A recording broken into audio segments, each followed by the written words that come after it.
Hello students, इस video में हम बेसिक करेंगे चैप्टर नंबर 6 का। नाम है squares and square root.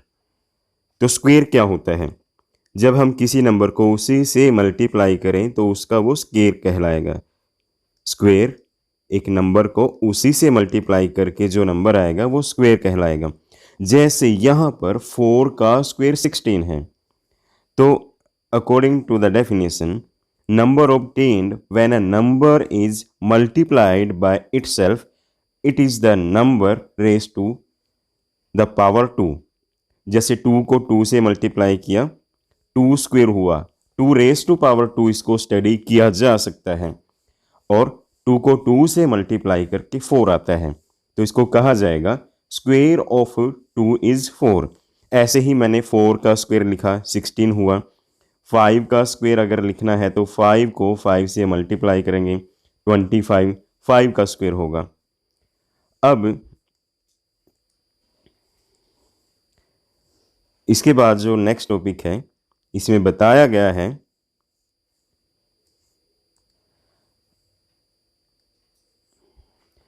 If a natural number m can be expressed as n square where n is also a natural number, then m is a square number।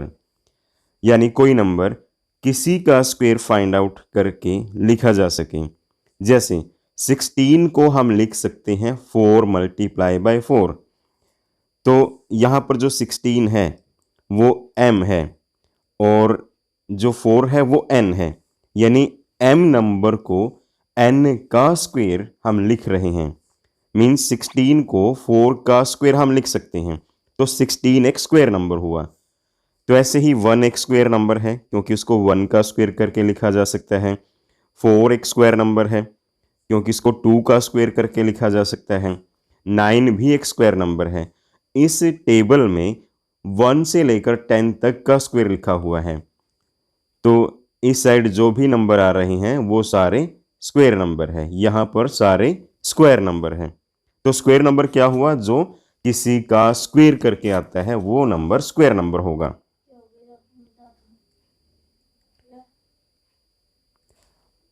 तो अब इसके बाद जैसे यहां पर हमने कुछ स्क्वायर्स देखे हैं। 1 का स्क्वायर 1, 2 का स्क्वायर 4 है, 3 का स्क्वायर 9 है, 4 का स्क्वायर 16 है, 5 का स्क्वायर 25। तो यहाँ पर अगर आप यूनिट प्लेस की बात करो, यूनिट प्लेस यहाँ पर 1 आया हुआ है, यहाँ भी 1 आया हुआ है, यानी कहीं ना कहीं 1 यूनिट प्लेस आ चुका है। उसके बाद बात करें 2 की, 2 कहीं भी यूनिट प्लेस नहीं है और 3 भी किसी का यूनिट प्लेस नहीं है। मतलब स्क्वायर करके जो नंबर हम लिख रहे हैं उनका यूनिट प्लेस 1 आया हुआ है, 2 3 नहीं आया।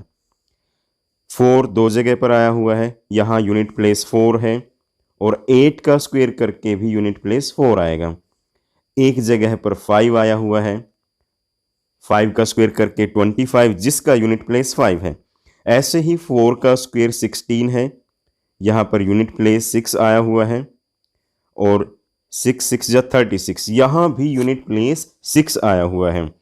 3 का स्क्वायर करेंगे तो यूनिट प्लेस 9 होगा, 7 का स्क्वायर करके 49 यानी यूनिट प्लेस 9 है। तो 0 भी यहाँ आया हुआ है। तो आपने देखा 6 यहाँ और यहाँ आ चुका है, 9 भी आ चुका है, 4 इन दोनों जगह पर आया हुआ है, और 1 इन दोनों जगह पर आया हुआ है, 0 और 5 एक जगह पर है। तो आपने देखा कि 1 के बाद 4 5 6 7 8 नहीं आया, कहीं भी 9 आया है, 0 आया है। तो 4 नंबर ऐसे हैं 2 3 7 8 जो स्क्वायर करके किसी भी नंबर का यूनिट प्लेस नहीं हो सकते। इस टॉपिक का काफ़ी यूज किया जाएगा। किसी भी स्क्वायर नंबर के यूनिट प्लेस 2 3 7 8 नहीं हो सकते।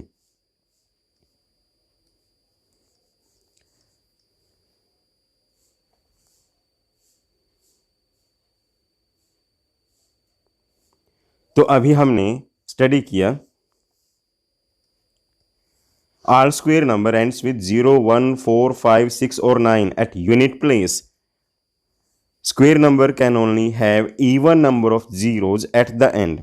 किसी नंबर का अगर स्क्वेयर करें तो एंड में जीरो कितनी होगी, या तो 2 जीरो होंगी, या जीरो नहीं होगी, 2 जीरो होगी, 4 जीरो, 6 जीरो, 8 जीरो, इतनी जीरोज हो सकती हैं। जैसे अगर 10 का स्क्वायर किया जाए, अगर हम 10 का स्क्वायर करें, 10 स्क्वायर 100 के इक्वल आएगा, और 100 का अगर स्क्वायर करें तो 4 जीरोज लास्ट में आ जाएंगी। ऐसे ही अगर 1000 का स्क्वायर किया जाए, 1000 का स्क्वायर अगर किया जाए तो इस तरह से 6 जीरो आएंगी। आपने देखा लास्ट में 2 जीरो हो सकती हैं, 4 जीरोज हो सकती हैं, 6 जीरो हो सकती हैं, मीन्स इवन टाइम्स जीरो हो सकती हैं, इवन टाइम्स जीरो हो सकती हैं। अगर ओड टाइम्स जीरो हैं तो वो नंबर कंप्लीट स्क्वायर या स्क्वायर नंबर नहीं होगा।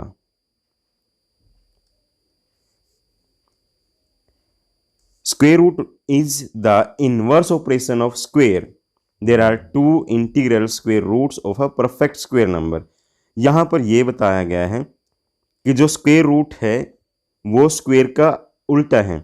जैसे हम लिखें स्क्वायर, अगर स्क्वायर लिखें हम स्क्वायर ऑफ 7, 7 का स्क्वायर करेंगे तो 49 आएगा। इसका मतलब क्या हुआ, जो स्क्वायर रूट है, स्क्वायर रूट ऑफ 49 वो 7 होगा, यानी 7 का स्क्वायर 49 और उसका उल्टा square root of 49 is 7। Why? क्योंकि 7 को 7 से मल्टीप्लाई करके 49 आता है। तो इस तरह से ये एक इनवर्स ऑपरेशन है। स्क्वायर रूट किसका इनवर्स है? स्क्वायर का एक इनवर्स ऑपरेशन है।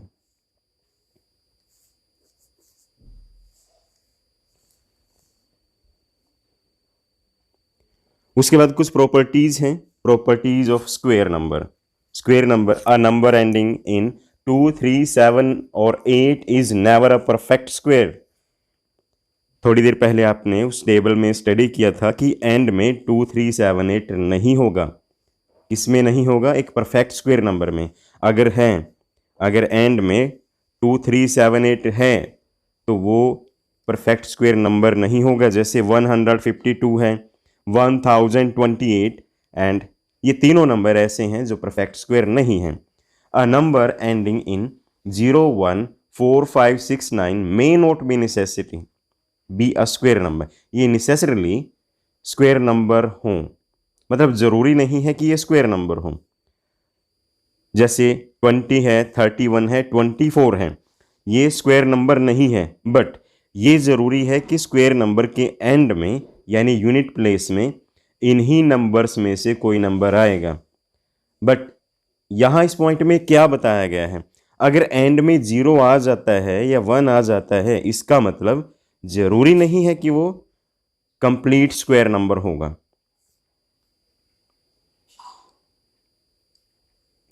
उसके बाद जो थर्ड नंबर है, square of even number are even, means even number का अगर स्क्वायर किया जाए तो इवन ही आएगा। जैसे 2 एक इवन नंबर है, उसका स्क्वायर करके 4 भी इवन नंबर आएगा।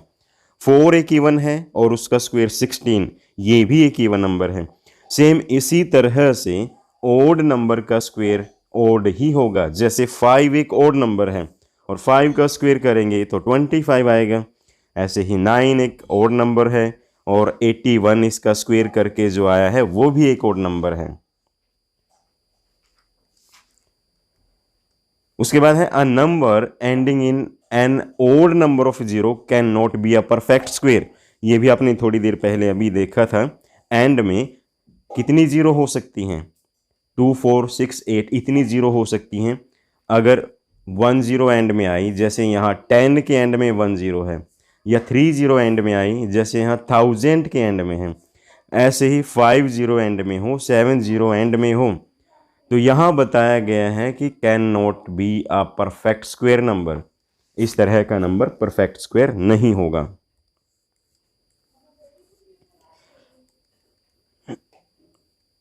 ये प्रीवियस एग्जाम्पल जो अभी टॉपिक पढ़ा था उसी का एग्जाम्पल है।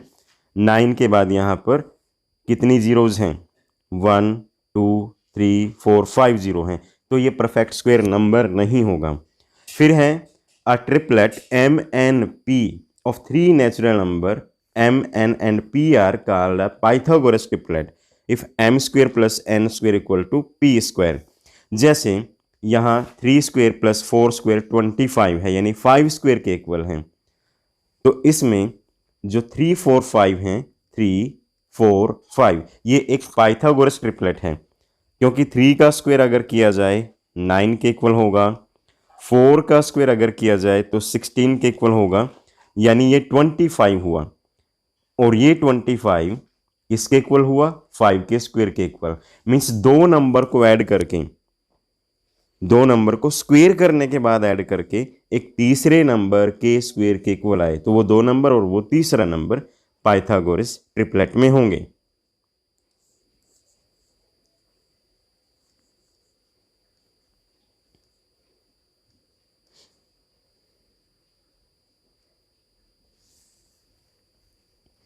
उसके बाद क्वेश्चन नंबर 1 है what will be the unit digit of the square of the following numbers. तो हमें यूनिट डिजिट बताने के लिए ज़रूरी नहीं है कि स्क्वायर करें, मतलब इसमें पूछा हुआ है कि 81 को 81 से मल्टीप्लाई करके देखें तो इसका यूनिट प्लेस क्या होगा। तो हमें ऐसे मल्टीप्लाई करके देखने की ज़रूरत नहीं है, हमें सिर्फ यूनिट प्लेस का ही स्क्वायर करना है। मतलब 81 का यूनिट प्लेस क्या है? 1 है। 1 का स्क्वायर क्या आता है? 1, और 1 का यूनिट प्लेस भी 1 है। ऐसे ही 799 का यूनिट प्लेस क्या है? 9। 9 का स्क्वायर करेंगे तो 81, तो इसका आंसर 1 आ जाएगा। मीन्स जिस नंबर का यूनिट प्लेस हमारे पास है उस नंबर के स्क्वायर का यूनिट प्लेस हम बता सकते हैं। तो इसमें जो फर्स्ट पार्ट है उसका आंसर क्या होगा? हमें लिखना है यूनिट प्लेस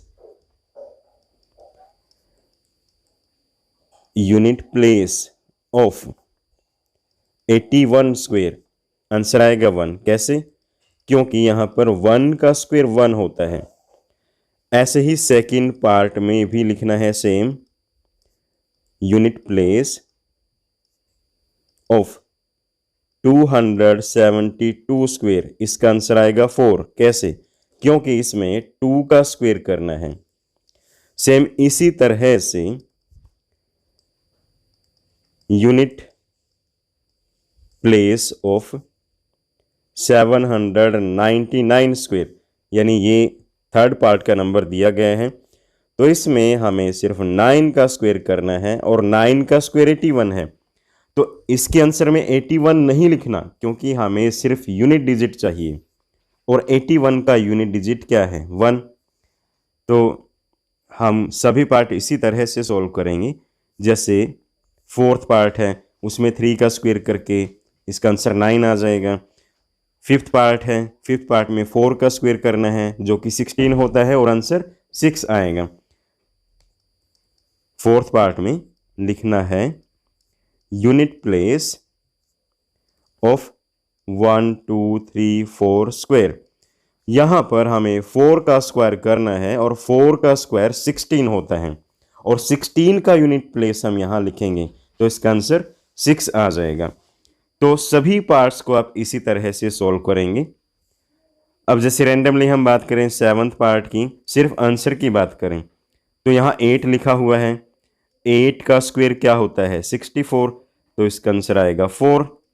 और 8th पार्ट की बात करें, 8th पार्ट में लास्ट में 0 है, 0 को 0 से मल्टीप्लाई करेंगे तो 0 ही आएगा, तो 8th पार्ट का आंसर 0 आएगा। और लिखना इसी तरह से है जैसे अभी मैंने फर्स्ट सेकंड थर्ड पार्ट में लिखा था। उसके बाद सेकंड क्वेश्चन में है the following numbers are obviously not perfect square, give reason. आपने पढ़ा था अगर एंड में 2 3 7 8 आ जाए तो वो नंबर परफेक्ट स्क्वायर नहीं होगा, और मतलब ये परफेक्ट स्क्वायर से बाहर हो जाएगा। अगर एंड में 1 0 आए या 3 0 आए या फिर 5 0 आए, मीन्स 1 टाइम्स 0, 3 टाइम्स 0, 5 टाइम्स 0 आए तो वो भी परफेक्ट स्क्वायर नहीं होगा। तो इसमें यही टॉपिक यूज किया जाएगा। जैसे कि फर्स्ट पार्ट है, हमें सिर्फ रीजन लिखना है, गिव रीजन। फर्स्ट पार्ट में रीजन क्या आएगा? इट्स, यहां फर्स्ट पार्ट का रीजन हम लिख रहे हैं part 1, it ends with 7 in unit place. इसका यूनिट प्लेस 7 है, इसलिए ये परफेक्ट स्क्वायर नहीं है। ऐसे ही सेकंड पार्ट में यूनिट प्लेस 3 है, इसमें भी सेम ऐसे ही लिखा जाएगा, it ends with 3 in unit place, इसलिए ये परफेक्ट स्क्वायर नहीं है। तो ऐसे ही सभी पार्ट में आपको लिखना है। ध्यान रहे 2, 3, 7, 8 या फिर ऑड टाइम्स 0 लास्ट में है, इसीलिए ये परफेक्ट स्क्वायर नहीं है। थर्ड पार्ट में क्या आ जाएगा? It ends with 8। Fourth part में इट एंड्स विद 2 और फिफ्थ पार्ट में आएगा it ends with odd times 0। It ends with odd times 0, यानी इसके लास्ट में 3 zeros हैं, इसलिए ये परफेक्ट स्क्वायर नंबर नहीं है। सिक्स्थ में क्या होगा? इट एंड्स विद 2, जैसे यहां पर लिखा 7 की जगह पर यहां 2 आ जाएगा। It ends with in unit place, in unit place. यहां क्या है? फर्स्ट क्वेश्चन में 7 लिखा हुआ है। अगर हम बात करें सिक्स्थ की, सिक्स्थ में क्या बनेगा? It ends with 2 in unit place. और सेवंथ में क्या होगा? ओड टाइम्स 0 है। एट्थ में क्या है? ओड टाइम्स 0 है। तो कुछ पार्ट मैंने यहां पर लिखे हैं, बाकी पार्ट आप खुद लिखोगे। तो आज हम क्वेश्चन नंबर 2 तक ही